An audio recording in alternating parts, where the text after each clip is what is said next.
inirekomenda naman ng National Bureau of Investigation ang pagsasampa ng kaso laban sa 21 individual.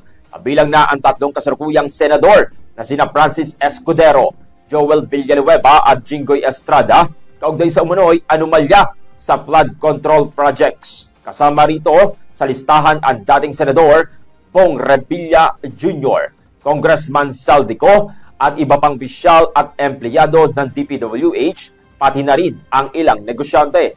Ayon sa DOJ, batay sa sworn testimony ng mga witness, may sapat na preliminary links ang mga ito sa mga kasong graft, malversation at indirect bribery.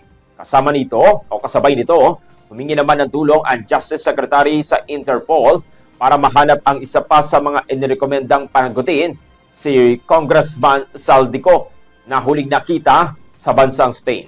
Patuloy rin po ang pagsusuri sa iba pang testigo ng Senado matapos lumabas ang ilang katanungan sa kanyang notaryo at koneksyon sa nakaraang administrasyon.